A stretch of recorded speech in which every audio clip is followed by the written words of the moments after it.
Hello everyone, and welcome to my Young and the Restless official 24 channel. I hope everyone is having a wonderful day.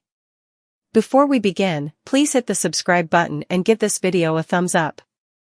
When the quiet autumn morning descended upon Genoa City, no one expected the kind of emotional storm that was about to tear through the Newman family. Nick Newman, still reeling from the recent chaos surrounding Sharon's unraveling grief and Victor's unending string of dark family revelations, thought he'd finally found a small pocket of calm.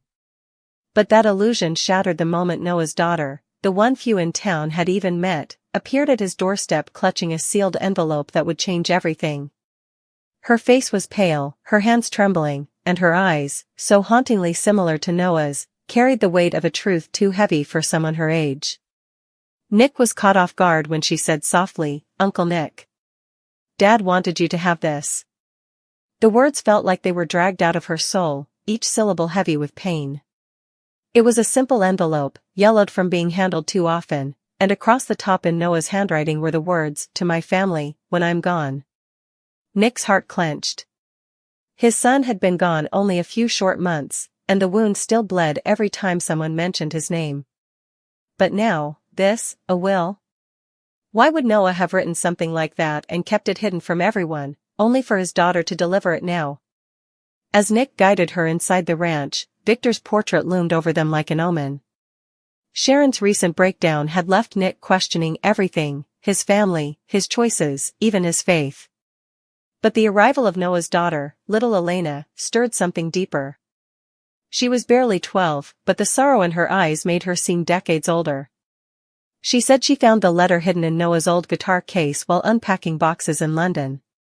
Her mother, Audra Charles, had told her to bring it directly to Nick, not to Victor, not to Sharon, not even to Faith, only to him.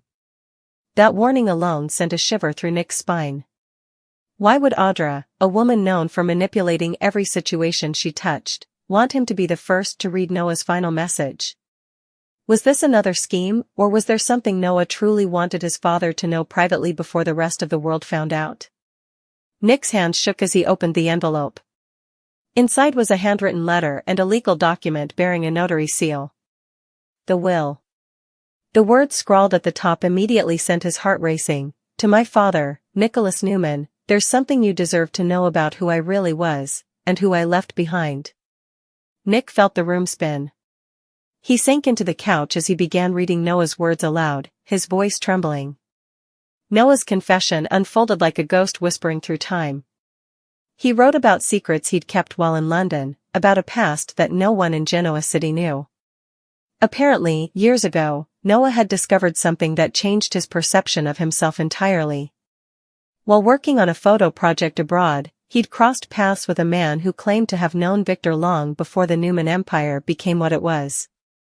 That man revealed something that Noah could never shake, that Victor had fathered a child in Europe long before he married Nikki, and that child might be connected to the woman Noah had fallen in love with. Nick froze mid-sentence, his breath catching in his throat. "What the hell is this, Noah?" he whispered, staring at the page as though his son might somehow appear to explain himself. According to the letter, Noah had done his own investigation, and what he found led to an earth-shattering revelation. The woman he fell for, a mysterious art curator named Mariana, might not have just been a random stranger he met abroad. Noah discovered that Mariana's mother had once been a part of Victor's past, possibly romantically, meaning there was a terrifying chance that Mariana was actually Victor's long-lost daughter. That would make Noah's love affair not only taboo but devastatingly close to an unthinkable truth. Nick's pulse pounded as he turned the page. Noah described the torment he felt after uncovering this possibility, how he spiraled between guilt and disbelief, how he sought out DNA tests, and how every piece of evidence pointed toward one horrifying conclusion. He and Mariana may have been half-siblings. The result destroyed him. The once vibrant and idealistic Noah Newman, the artist, the dreamer, the lover, had found himself drowning in the kind of Newman family nightmare that had destroyed so many before him. He left Mariana, unable to face the truth, but before he could confront Victor about it, tragedy struck. Mariana died in a car crash not long after he returned home, leaving behind a daughter, his daughter, Elena. Nick looked up slowly, tears streaming down his face as he glanced at the little girl sitting on the sofa, clutching a stuffed fox. His voice cracked.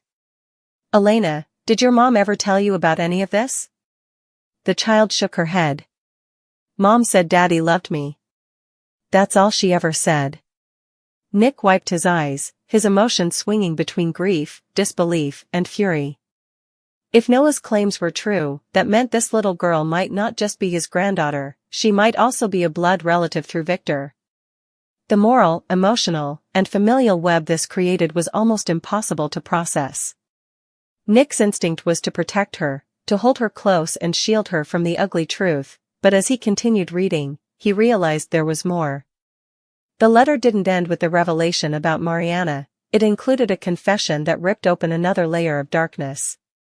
Noah admitted that he hadn't just found out about Mariana's potential connection to Victor, he'd also uncovered proof that someone in the Newman family had known about it all along.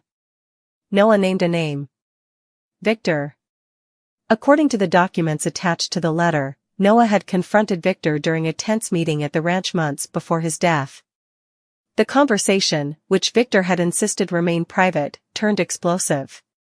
Noah demanded answers, and Victor refused to confirm or deny the truth. But what Victor did say, words Noah quoted verbatim, made Nick's stomach turn. "Some truths are better buried, son. They protect more than they destroy." That cryptic admission was enough for Noah to believe his worst fears were true. He'd begged Victor to tell him the truth, to help him understand what kind of legacy he was leaving behind for his daughter, but Victor had remained coldly silent. Nick slammed the letter down on the coffee table, rage boiling in his chest.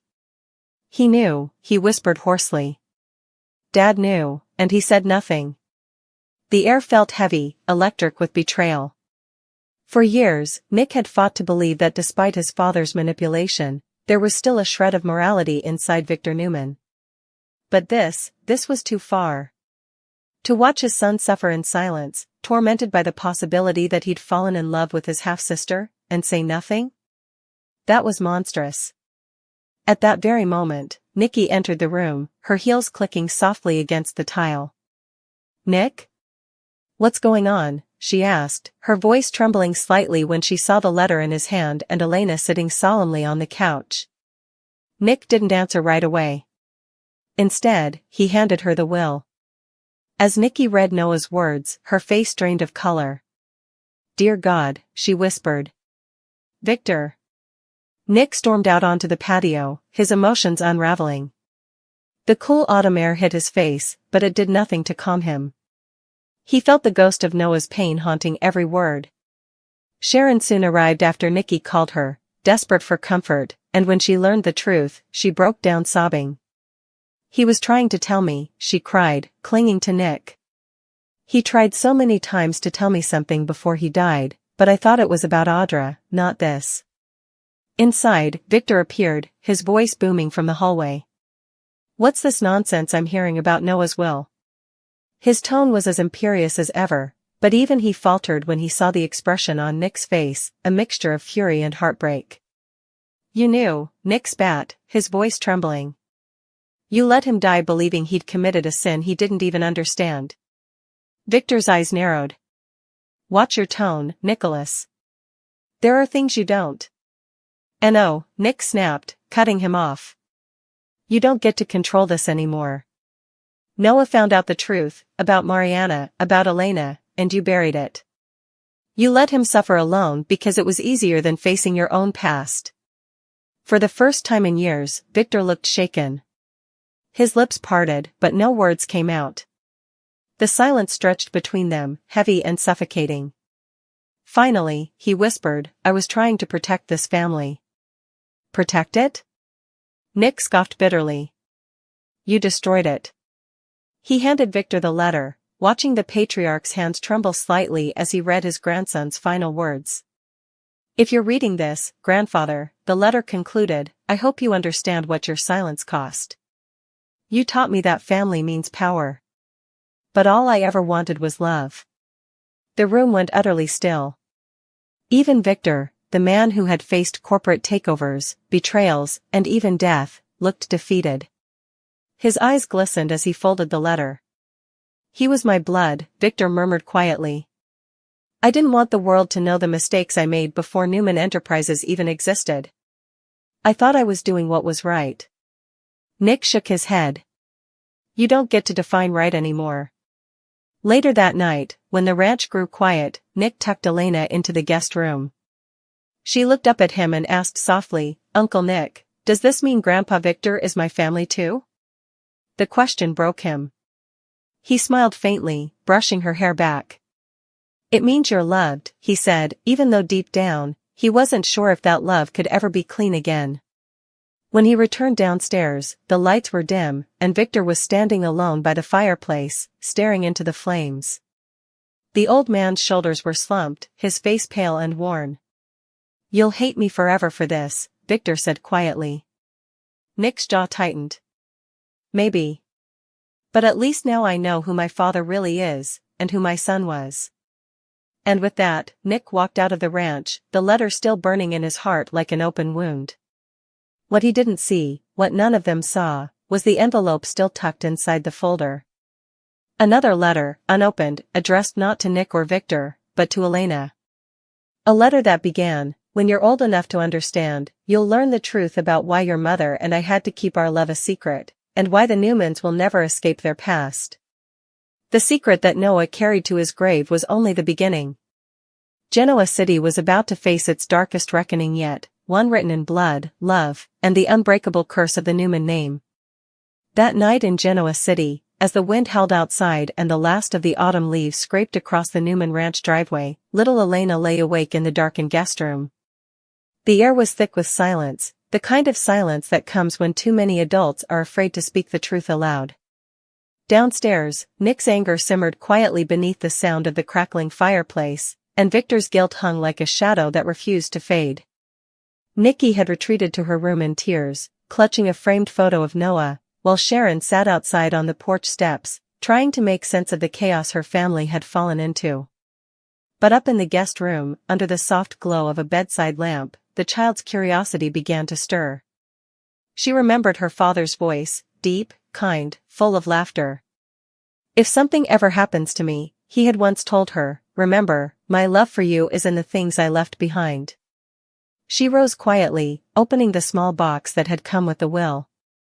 Nestled beneath the legal papers and an old photograph was another envelope, sealed with wax, her name written in Noah's familiar handwriting. Her breath caught. She hesitated, her small fingers trembling as she peeled back the seal. The letter inside began simply. My sweet Elena, if you're reading this, it means I couldn't be there to tell you myself. But I need you to know the truth about our family, about the Newman name, and the reason I had to walk away from the life I once loved. Her eyes darted across the page, absorbing every word even though she barely understood the depth of what they meant. Noah's words painted a heartbreaking picture of a man torn between love and duty.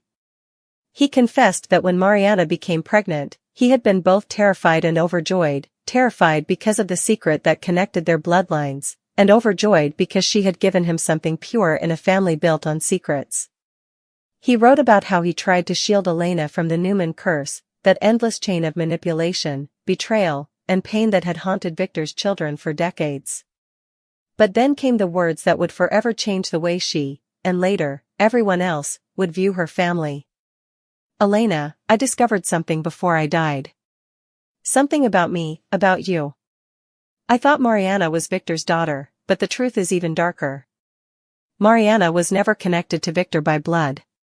She was connected to me through something much older, something my grandfather did long before I was born. Elena's lips parted, her brow furrowing. She kept reading, her pulse quickening. Noah wrote that after Mariana's death, he'd continued digging into the mysterious man who had warned him about Victor's past.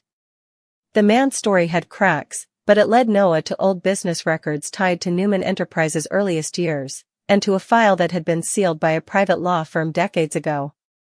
In that file, he found a name that made his blood run cold, Adam Chandler. The name of Victor's former business rival, but also, according to the documents, the biological father of Nicholas Newman. Nick. Elena gasped softly. The paper trembled in her hand as she continued. Noah had learned that before Victor married Nikki, he had briefly been involved in a business partnership with Chandler Industries. During that time, Nikki had spent several months in Kansas, near the Chandler estate, after a bitter argument with Victor. It was during that time, according to the file, that she had a brief relationship with Adam Chandler. When she returned to Genoa City, already pregnant, Victor claimed the child as his own. That child was Nick. Which meant that Noah's assumption that Mariana was Victor's daughter was wrong. She was not related to Victor, but Noah was not fully Victor's grandson either. He was the grandson of Adam Chandler. The connection between him and Mariana had nothing to do with the Newmans, but everything to do with the tangled bloodline of two rival empires. Noah's words grew darker, more desperate near the end of the letter. I realized the truth too late. Mariana and I were never siblings, but by then, she was gone. And I'd destroyed everything out of fear of something that wasn't real. I wanted to tell you this, Elena, so you'll never carry the shame I did. You come from both power and pain. But you are not cursed. You are free to make your own future. Her small hands dropped the letter. The weight of those words was beyond her years, but something deep inside told her they mattered, that this truth, if kept hidden, would fester just like every Newman's secret before it. Tears slipped down her cheeks as she whispered to the empty room, "Daddy. I'll make them tell the truth." Downstairs, Nick was pacing the living room when Elena appeared at the top of the staircase. She clutched the letter to her chest, her expression fierce despite the tears on her face. "Uncle Nick," she said softly. "Daddy left you something else. But you need to read this one." Nick's chest tightened as he took the letter from her trembling hands. He hesitated before reading, but Victor's sharp voice cut through the tension. "Whatever that is, it can wait," he said coldly. "We've all had enough shocks for one night." Nick shot him a glare. "You've had enough lies, Dad." "I haven't." He opened the letter and began to read aloud. As he did, Victor's confident expression slowly faded.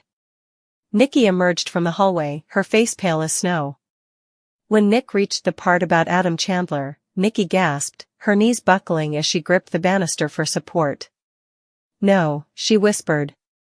"No, that's impossible." Victor's jaw clenched, his eyes darting to her. "Tell him, Nikki. Tell my son the truth before he destroys himself over a dead man's lies." Nick's head snapped up. "What truth?" His voice trembled with rage. "Mom, what is he talking about?" Nikki's lips quivered. "It was a long time ago, Nick. I was young, hurt, angry at your father. I went to Kansas to clear my head. Adam Chandler was kind to me when Victor wasn't. But when I came home, Victor told me that if I ever breathed a word, he'd ruin Adam and me. I didn't even know if you were," her voice broke. "If you were his or Victor's." The room fell silent. Nick's entire world tilted. The ground beneath him seemed to vanish. For years, he had fought to define himself apart from Victor, to be his own man. But now, to discover that he might not even be Victor's son, it was as though his entire identity had been ripped away. Victor's face was unreadable, a mask of pride and pain. "I raised you as my son," he said quietly. "I gave you everything." Nick's eyes burned with fury. "You owned me, you mean? You've controlled every breath I've ever taken, and all along, you knew this?" Victor didn't answer, but his silence was confirmation enough. Nick turned away, his body trembling with anger. "Noah died thinking he'd inherited your curse. But it turns out the real curse was being your son." The storm that followed was one the Newman family would never forget. News of the letter spread quickly. Sharon, crushed and furious, confronted Victor at Crimson Lights, accusing him of letting his lies destroy both her son and her family. Faith broke down when she learned the truth, feeling as though her entire lineage had been built on deceit. And Nikki, racked with guilt, fell back into old habits, reaching for a bottle she hadn't touched in years. But it was Elena who became the unlikely center of calm amid the chaos.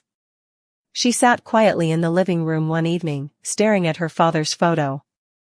Daddy said the truth can hurt, she whispered to Sharon, who sat beside her. But lies hurt more. Sharon nodded tearfully. He was right, sweetheart. Elena tilted her head. Then why do grown-ups keep lying? It was a question Sharon couldn't answer. Days passed, and the storm showed no sign of stopping. Victor tried to repair the family's fractured image, summoning everyone to the ranch for what he called a private reconciliation. But no one trusted his motives. When Nick arrived, he brought Elena with him, not as a pawn, but as a symbol of what Noah wanted them to protect. I'm not here for you, Nick told Victor coldly. I'm here for her. Victor studied the child quietly. You look like your father, he said softly. He was a good man. Elena looked up at him. Daddy said you hurt him.